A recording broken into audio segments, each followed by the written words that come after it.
On this episode of Speaking of Higher Ed, Conversations on Teaching and Learning. We've been getting a lot of questions from faculty and students about, should we use this? How do we use it? And we found that we've been returning just to some more foundational conversations about, well, why do you have writing in your course to begin with? It generates massive amounts of text, it's wild to put in a prompt and have it just, start making sentences, They are meant to sound like humans. They use very large data sets. They're called LLMs that are entered in to kind of analyze how humans talk in different contexts. Not only does it produce, fake sources, but sometimes it will grab real ones, but it will misattribute authorship. Welcome to Speaking of Higher Ed, Conversations on Teaching and Learning. This podcast is produced by the Center for Instructional Innovation at Augusta University. I'm your host, Andrew Everett. The purpose of this podcast is to create a resource that will inspire and assist faculty in creating engaging and meaningful learning experiences. This is episode 3. Please share this episode and subscribe. New episodes are released on the third Wednesday of each month during spring and fall semesters. Today we have 2 guests with us. They are Dr. Candis Bond and Dr. James Garner. Thank you both for being here. Dr. Bond is the director of the Center for Writing Excellence and an associate professor here at AU. Dr. Garner is the associate director of the Center for Writing Excellence. Before we dive into the topic today, I'd like listeners who don't know you to learn a little about you. So we'll start with Dr. Bond. Briefly, tell me about the professional path that brought you to AU. Sure. Well, thank you for having me on the podcast. I'm excited to be here. I've been at Augusta University for about 7 years, and prior to that, I went to graduate school in St. Louis, Missouri at St. Louis University, and I actually got my PhD in literature. I focused on British modernism, which is definitely not really what I do today. But when I went on the job market, I applied for both writing center director jobs and literature professor jobs.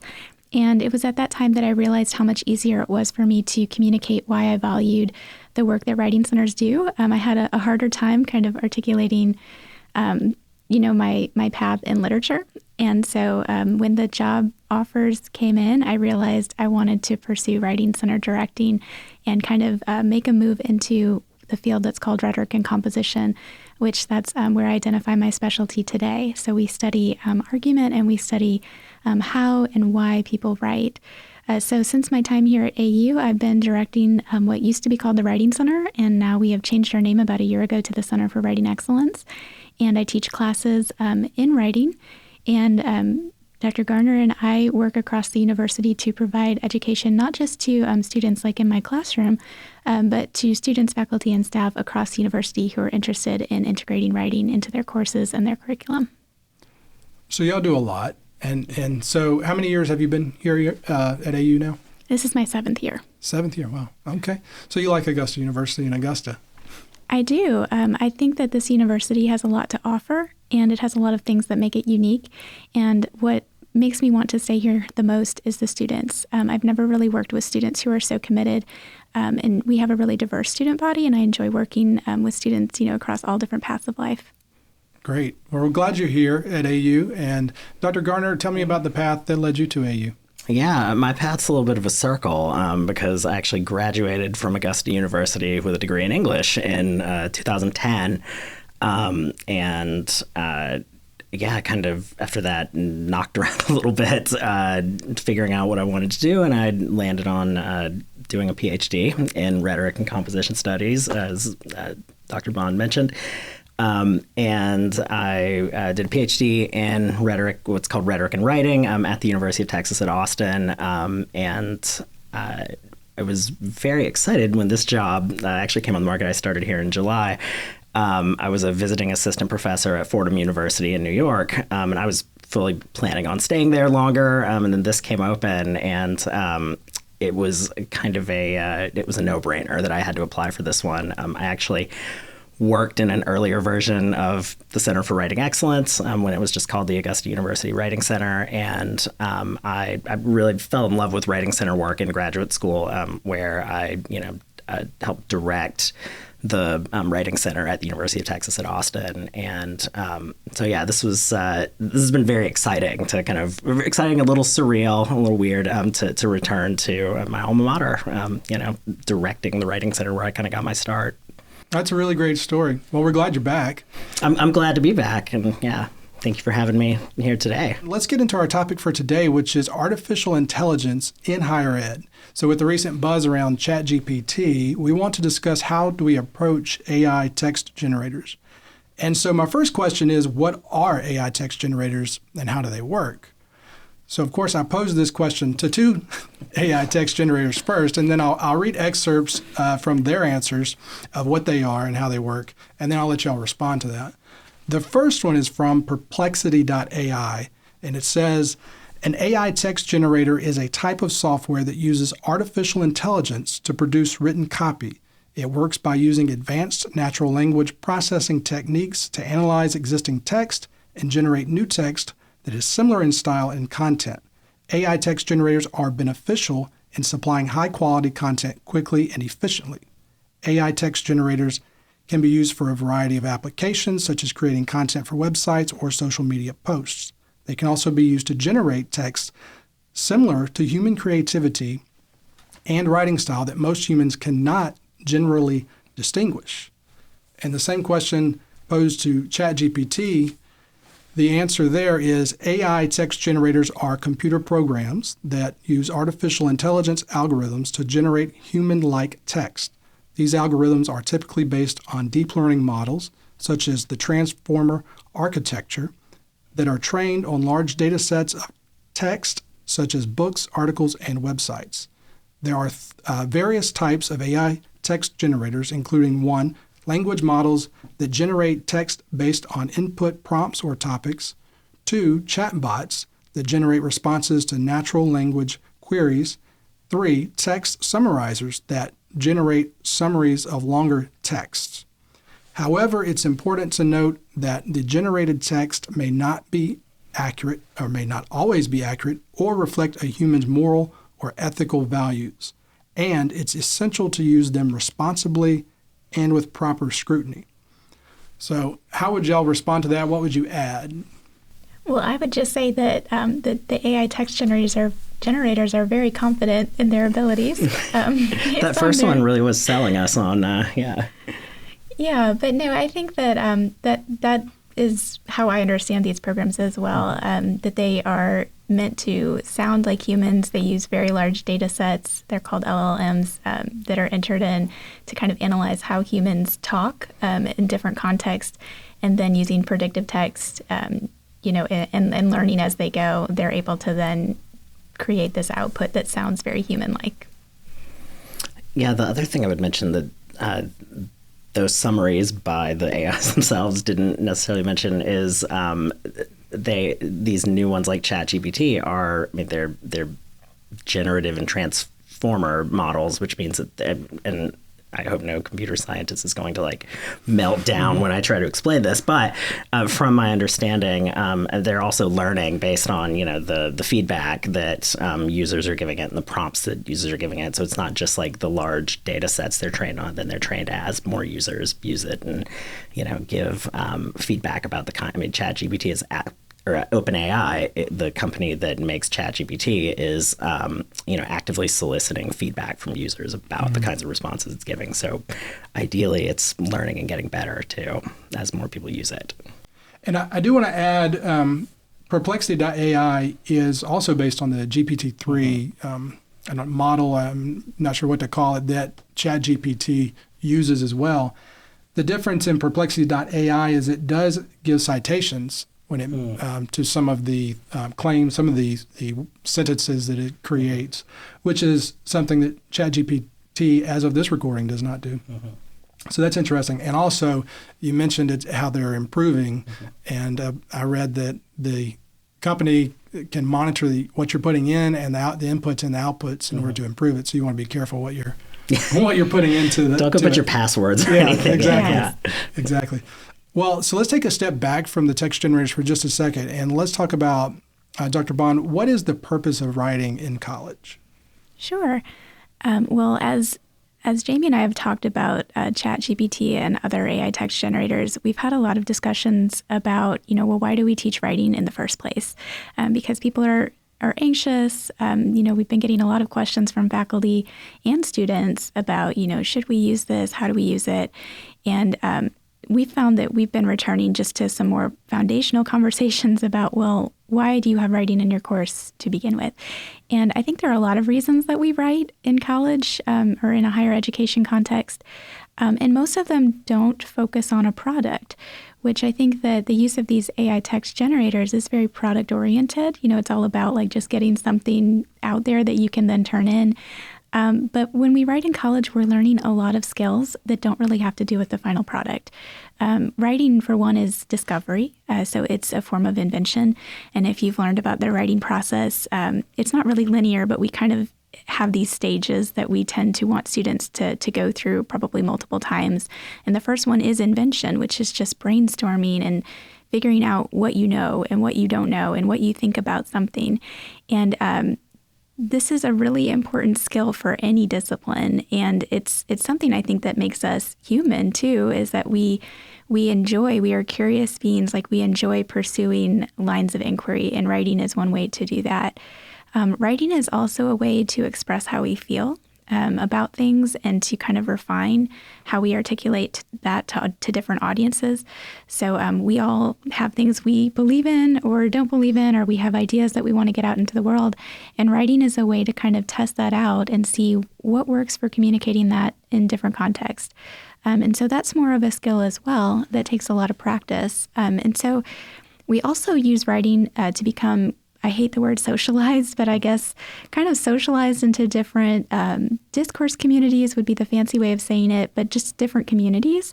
And so when you're writing for, in different genres or for different disciplines, you're learning how those people think, you're learning how they do work, and then you're learning to shape your voice and your style and your organization and your content to fit the kinds of needs and expectations of those disciplines or those audiences or context. So really, all of those three skills, and there's probably more, maybe Jamie will mention them, but they are not really focused on the final product. They are focused on things that you have to practice over time and that hopefully help you evolve as a critical thinker.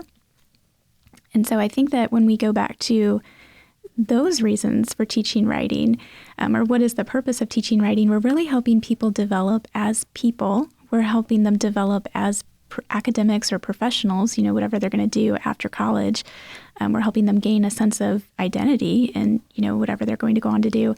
And we're also giving them skills that they'll need to think critically about new situations and about things that they really care about down the line. And so I think that the purpose is not so much getting these beautiful final products so much as it is teaching people these valuable skills that will be with them their whole lives. Mm-hmm. Anything to add? Yeah, I would just reiterate that a lot of the conversations happening in our field, in rhetoric and composition especially, are, they're going back to this idea that the purpose of writing isn't just to produce the polished final product. It really is about all of those skills and habits of mind that you develop while writing. And ChatGPT does a lot of things well, as we'll talk about, but it's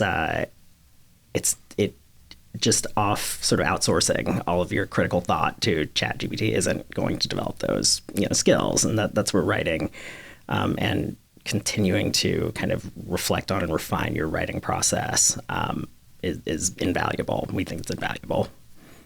So what are the affordances and limitations of AI text generators? Well, as we've seen, I think this is still very much emerging, both affordances and limitations as people play with it more and figure out interesting ways to manipulate the prompts. But what we've seen already as far as affordances go, it generates massive amount.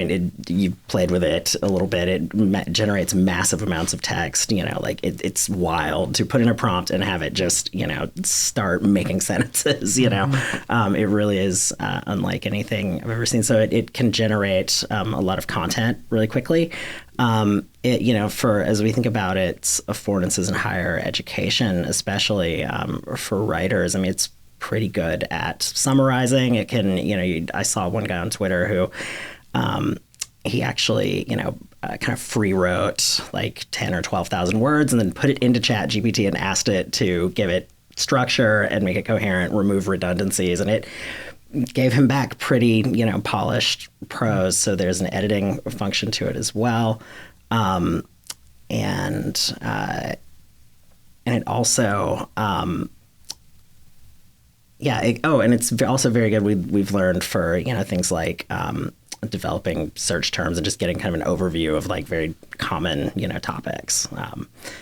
Now, as far as limitations go, this is where it gets pretty interesting. The things that people have found, as they admit themselves, it sometimes makes up information.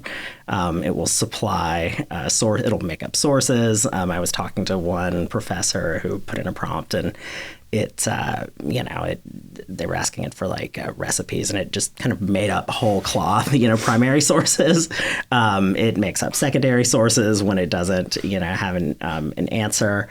And it seems to not be as good at some of those things that we associate with the human element of writing, like, synthesizing information or pushing a new argument. It's generating new text, but it doesn't draw up conclusions or insights the same way that a person might give. Yeah, one thing I would add in terms of limitations is that it's just spitting out things that are based on what's been put into it, and unfortunately our culture can be pretty biased in some pretty problematic ways. So there's been a lot of output that has kind of implicit racist, sexist, homophobic, all kinds of biases in what it's generating. So I think that's a pretty big limitation. One of the more interesting things that I saw in a group I'm in on Facebook, I think it was PhD moms or something, was one woman was just furious because not only does it produce, fake sources, but sometimes it will grab real ones, but it will misattribute authorship. So this woman had actually written some pretty important text in her field in the sciences, and it had cited those things for, and something she requested it to do, but then it misattributed authorship to a male author in a different field. And so that also makes me think about just not even so much implicit biases in the text that's produced, but how we might perpetuate things like authorship, gaps by gender or race, inadvertently through use of these kinds of programs. So that was just kind of one of the more interesting things that I saw. I will say that in terms of affordances, in addition to the things that Dr. Garner mentioned, I do think that there are ways to use ChatGPT to push yourself as a critical thinker. Like if you don't have access to something like the Writing Center or to a trusted friend or colleague where you can bounce ideas off of, I think that, you can ask it to generate some, like you could put in some research questions and then ask it, what are the patterns you see in these questions? That's similar to like using it to generate good search terms. I think you could also kind of input some of your own text and ask it, like Dr. Garner mentioned, to kind of summarize what are the themes here to get clear in your thinking. I also saw a really cool assignment from a creative writing professor on LinkedIn where he required students to use ChatGPT in their fiction stories. They were writing stories, and he said you must include 3 150-word max excerpts that were generated by ChatGPT into your story, and then you must build the story around that. So almost like a creative challenge or like a create your own ending kind of twist on something. So I do think that there are affordances in terms of if you're going back to some of the things we said before about why are we teaching writing to begin with, like what are the skills that we hope students gain and who do we want them to be in their fields as writers, you can do some pretty cool things with ChatGPT.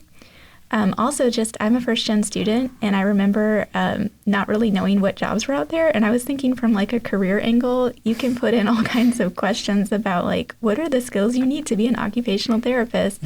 And, of course, you have to be cautious because it's going to give you some things that are not true. But I do think just as like a quick starting point, it could be very helpful.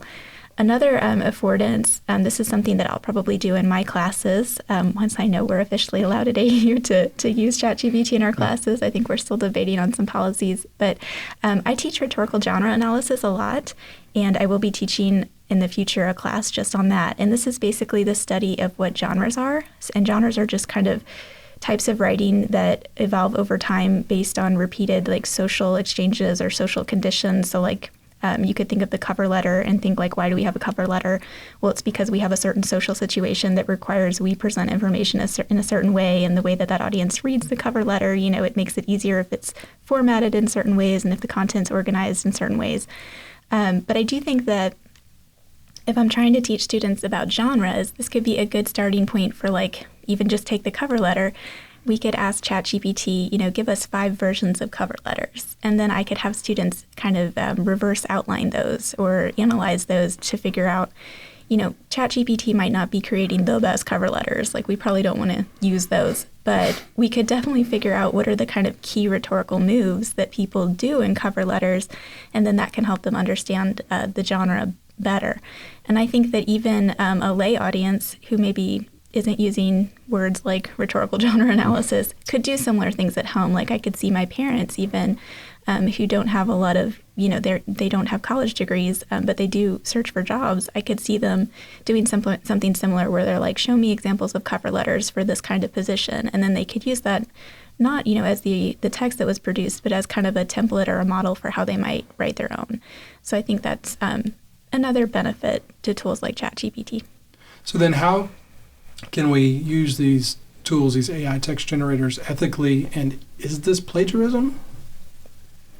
Well, I think that one thing that we all have to do within higher education is be very clear with students and each other about what we are allowing students to use these tools for and why. So plagiarism, by definition, means presenting someone else's text as your own.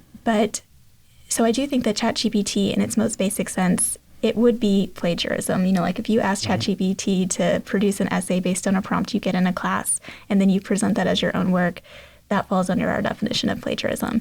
But I do think that if you are using ChatGPT to help you construct something that is your original content, like maybe, as Dr. Garner said, you've written a few paragraphs and you're trying to kind of make them more cohesive or whatever. I mean, it is your original content, and maybe it's just helping you revise or giving you kind of some ideas to help you improve it.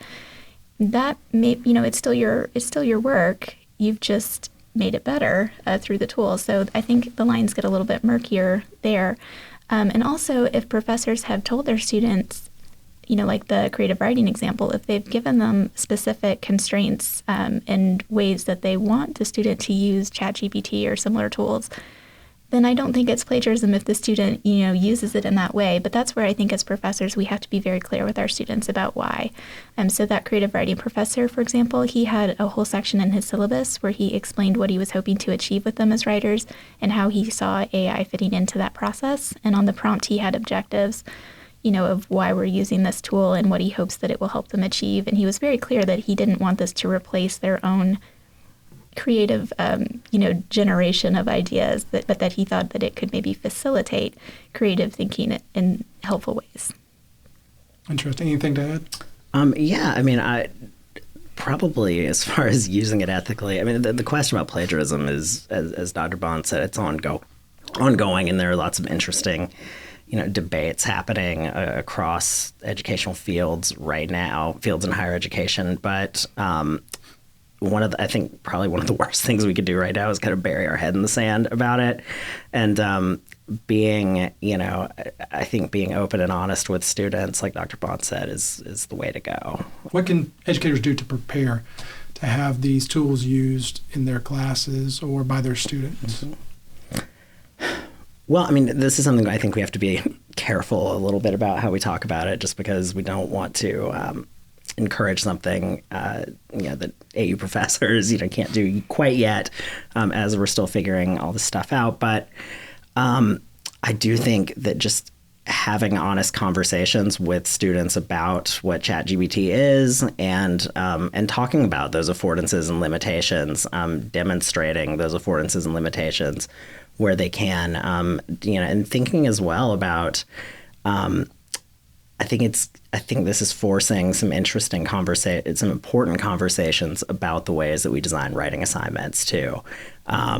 So, if I've seen some very snarky remarks on Twitter, but so the general consensus, or not consensus, but the sentiment is, if ChatGPT can just, spit out essays that do pretty well in your assignment prompts, maybe it's time to rethink, what kinds of assignment prompts and what kinds of writing tasks you're actually asking students to complete, and how those are, meaningful, and how those, actually enhance student learning.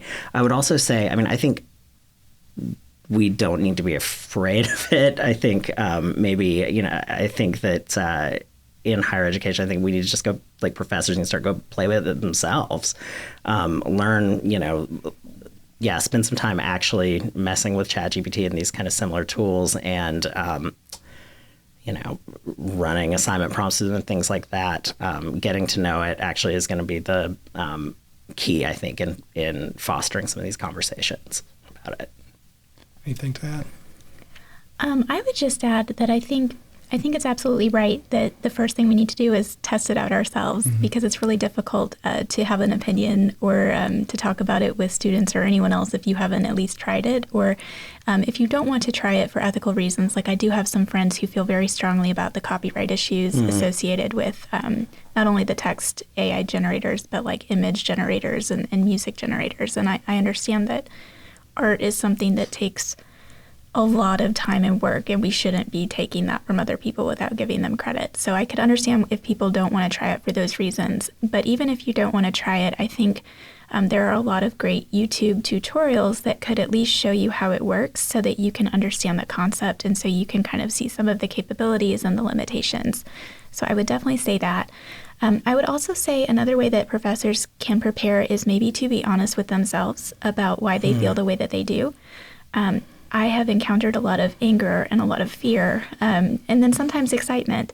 And all of those are completely valid emotions when we have technological innovation like this. But I think that, kind of emotional monitoring and management, I guess, is important. Like thinking about, okay, I feel this way. I feel afraid. I don't know what to do in this situation. And then like trying to get at the root of that fear. Like, why am I afraid? So I think that kind of getting honest with ourselves, and then as Dr. Garner said, like talking with students, and students are experts at technology in weird ways. Like, they don't always understand the details, but they can use it kind of intuitively in ways that I think for somebody in our generation or older may have more difficulty with. So I think like having some lab days in class where you just introduce this as a topic and ask students, how have you encountered it? What are you thinking? What are your fears? Because interestingly, a lot of students are kind of angry and fearful of this too. Like the guy that created GPT-0, the detecting program, he kind of said it was because he doesn't cheat or plagiarize, and he is afraid that it will become an unequal playing ground. So like that's an interesting reason, to create a program. So just kind of checking in with them and seeing where they are, and then figuring out what are the goals of our class? Like, what are our outcomes? What are you hoping to learn in this class? And are there any reasons why we might use this? And if so, like, what would they be, and why would that be helpful? And I think also asking students if they're seeing discussions about these things in the fields they plan to go into, because it's a reality that we're trying to also prepare students to be able to support themselves and have meaningful careers. And if they're seeing that their career path is going to require that they are familiar with some of these things, then I think we have to take that pretty seriously and like see how we can support them in figuring out their own kind of boundaries and values for how they're willing to do this, and how they're willing to have it be a part of their future career.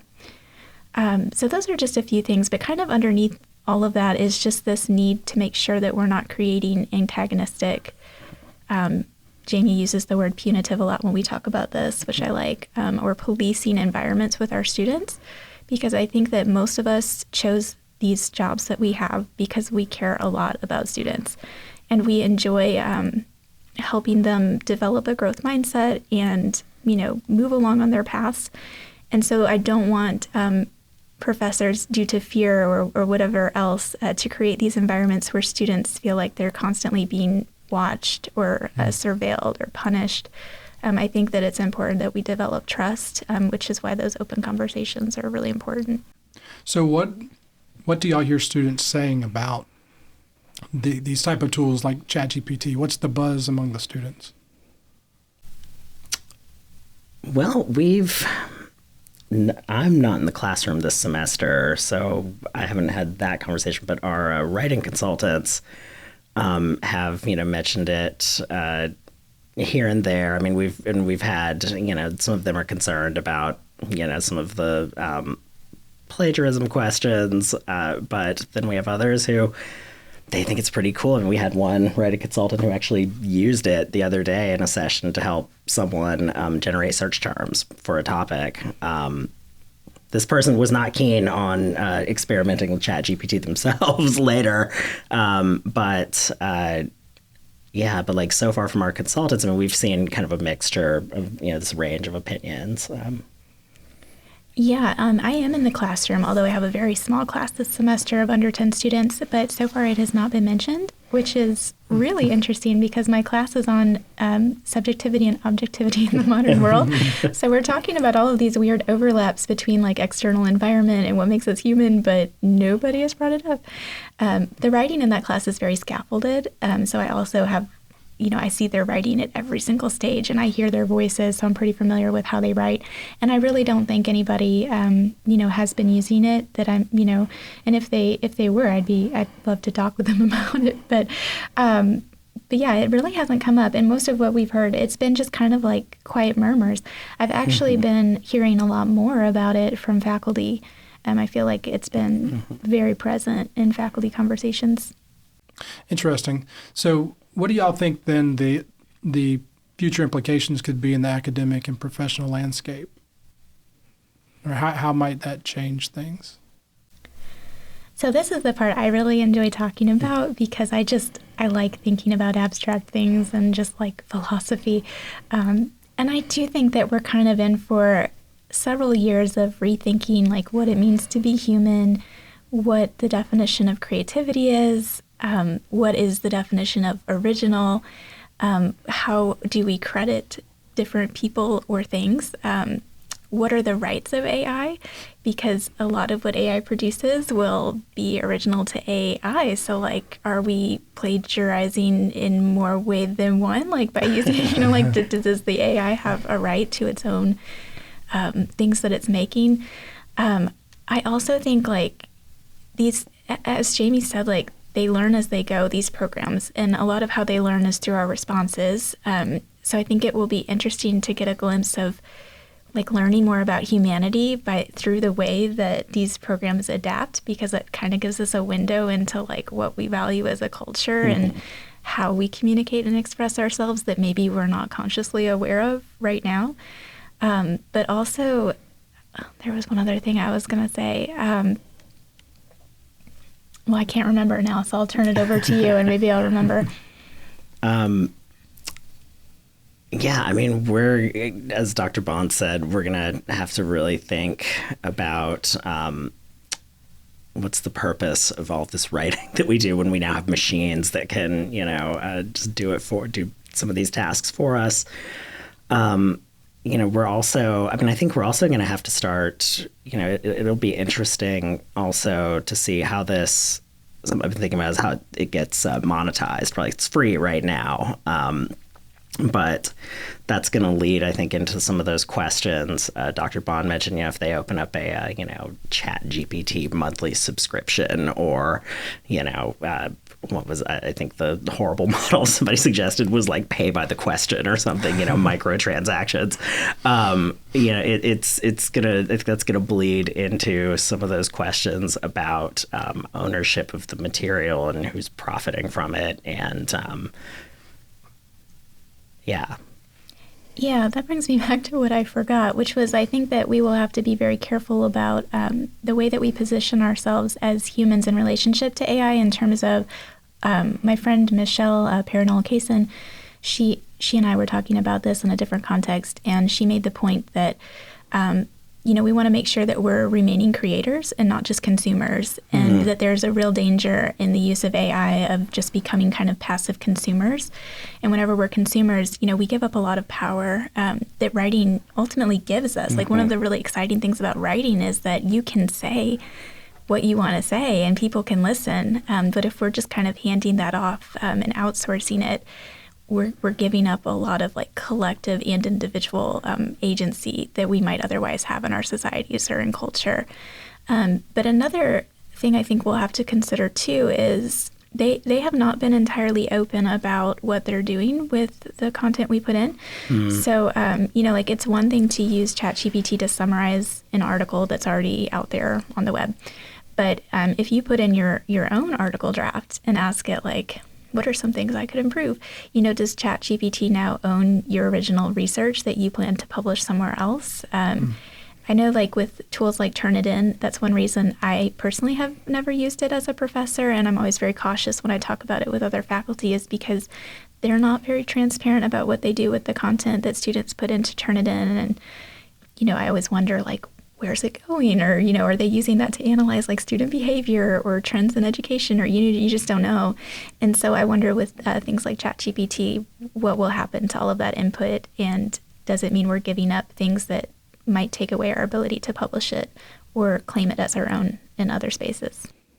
That's interesting. So then what do you think about the larger social, cultural, and economic shifts that could occur as this becomes more integrated into our lives in school and in the workplace? Well, I know a lot of people are very afraid of just, they're saying things like, oh, it's going to take my job, or, there won't be jobs for like content creators in the future. And I think it's too early to say, I'm not an expert in economics, so I don't know, but I do think that it will become deeply integrated, but I don't necessarily, personally, my outlook at this very early moment is that it won't fully replace humans, but that it will become more of a tool for like, if we have to create copy for websites, if that's part of our job, like what parts of that can be outsourced without sacrificing quality, and which parts do I then still need to go in and like revise and edit and add to? I think we're going to start to see more of just like a patchwork, which is why I think like defining originality or human origin versus AI origin will become really tricky, because it will probably be very interactive between the two, and you might not be able to clearly identify where one starts and one ends. If I'm constantly going back and forth on revising an email or a short article or something with AI, it's like you don't remember which words were mine, which words were the AI's. I mean, does it make it mine because I'm in control of the organization and the overall content, or does it not make it mine because AI also revised a lot of the sentences?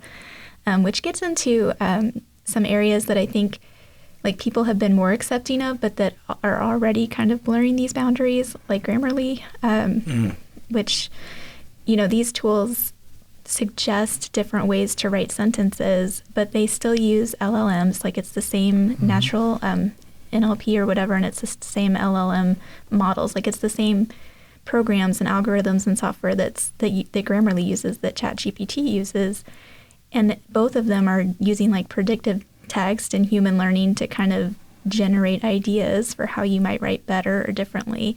And I don't see as much fear around things like Grammarly or Outlook's autofill feature, or like Microsoft Word's autofill feature or autocorrect, even though those things are, like I said, they're blurring the lines in a lot of the same ways. It's like, was it my sentence? I mean, I wrote it to begin with, but then it suggested this other way to write it, and it's still my idea, but the sentence looks very different. So is that AI, or is it me, or is it both?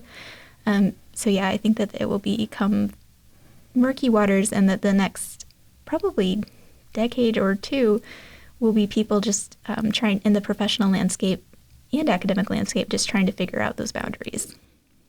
So you brought up Grammarly and Word, and I think Google does it. When you're writing an email, it suggests the next word. And it's one thing to suggest the next word, and then you have control. And Grammarly, I haven't used it myself, but I've seen how it's used, and it'll do help you with a lot of corrections. So is that the difference between these two? Is that you can still take what ChatGPT wrote and rewrite it, right? But is what's the difference between these tools, Grammarly, what Grammarly does, and other tools like that, and what models like ChatGPT are doing? Well, so Grammarly and like Microsoft Word's editor, we were chatting a little bit before we started recording. The editor on Microsoft Word has come a long way since I was an undergrad. Like it's pretty good now. But they're making kind of, they're making smaller word level grammatical kind of suggestions. And they're but like Dr. Bond mentioned, ChatGPT and Grammarly and Microsoft Word Editor, they're using forms of AI, but the AI that is being used for ChatGPT, to my understanding, is much more sophisticated. It's generating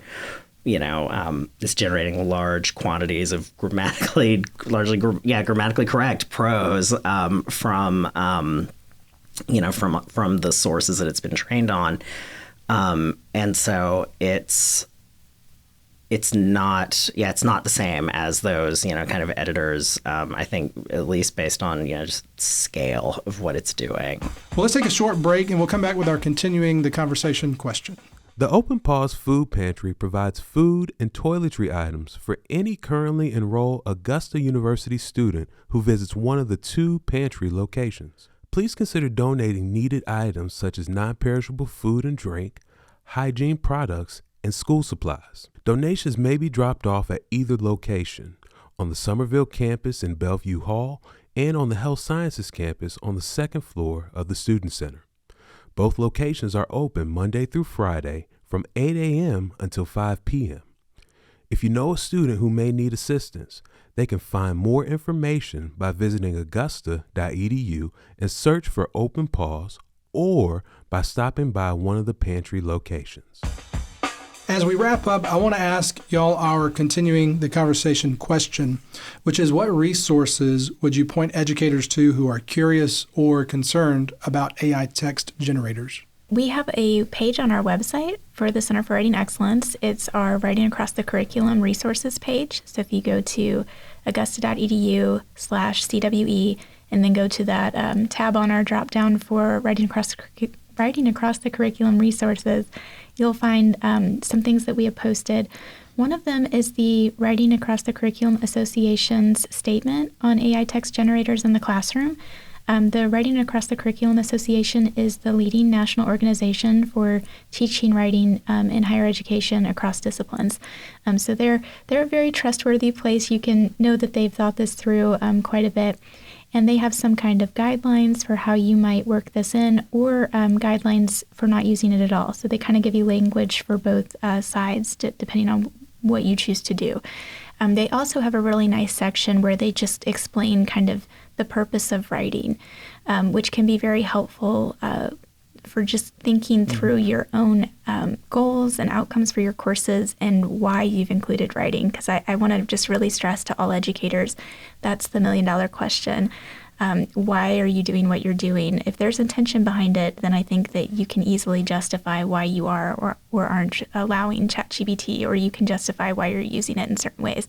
But if you're not clear with the why, it's going to be very difficult. So that document can be helpful. We've also included the writing, or I think it's the WAC Clearinghouse. So Writing Across the Curriculum Clearinghouse is a major publisher in writing across the disciplines, probably the leading publisher, and they have a list of resources and activities that you might consider for using AI text generators or not using them.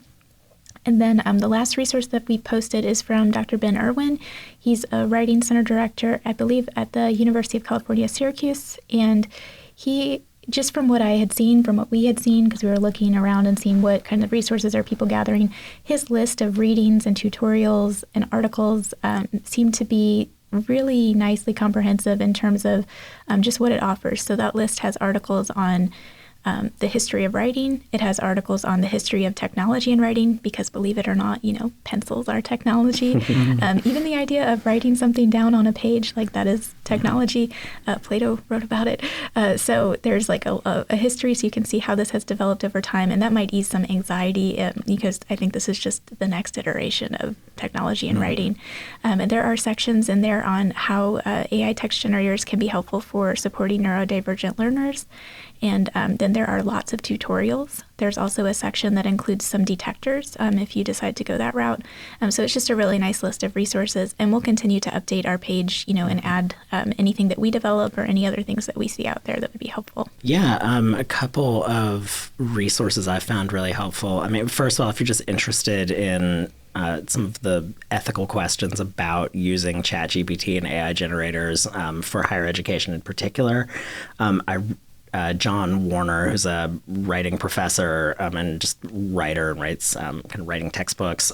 He's done a series of articles, I think, since the November launch of ChatGPT, like once a week or so, on some of these questions on inside higher education. I think his last article was called "Let's Stop Talking About ChatGPT," but which. No hope there, but he has some really great, I think, insights and trying to kind of thread the needle between some of the panic over ChatGPT, but also thinking about opportunities for using it. So he has some great articles on that. And then another one I have found really helpful and that might be useful for faculty in particular or interesting for faculty at least. There's a Twitter user named Mushtaq Bilal. It's MUSHTAQBILAL. And his Twitter handle is Mushtaq Bilal, PhD. And he does a lot with like kind of using ChatGPT ethically for research, and he gives these really detailed like Twitter tutorials about ways that he's the guy I mentioned earlier who wrote like the 10,000 word free write and then played with ChatGPT to have it kind of shape it up into something more cogent. And he's done, as someone in rhetoric and writing, he's in a slightly different field. I don't always agree with some of his philosophies around, writing itself, but he has done some really useful work. He's doing a lot of work just playing with these tools and other AI tools that academics might find interesting for gathering research and citing sources and stuff like that. So, very interesting. Well, thank you all for joining us today. Thank you for having us. To talk about AI in higher ed. Would you like to share what social media platforms listeners can connect with you on? Yeah, we have a few. Our biggest one is our Instagram. It's at AUG_CWE. That's a great place to keep up with events that are happening in the Center for Writing Excellence. You can also, fun stuff like getting to know our writing consultants, and we share a lot from other, departments as well. We have a Facebook page. It's just Augusta University Center for Writing Excellence. Please like that. We use that more for kind of just big updates on events and things like that. And then we also have a LinkedIn page. If you just search for Augusta University Center for Writing Excellence, you can find that as well. Perfect. Anything else to add? I would also add that we have a YouTube channel that we haven't done a lot with in the past, but Dr. Garner is really starting to build it up. So you might also try the YouTube. It's just at AUG_CWE as well, right? Yes. Yeah. But thank you so much for having us. Yeah, this was a fun conversation. Yeah, thanks so much. And I know as it continues to develop, AI is nothing new, but this type of text generating is really catching a lot of steam. And so I know we'll be talking more about it in the future. I also want to thank our listeners. Please take a moment to rate, review, subscribe, and share Speaking of Higher Ed. We release new episodes on the third Wednesday of each month in spring and fall semesters.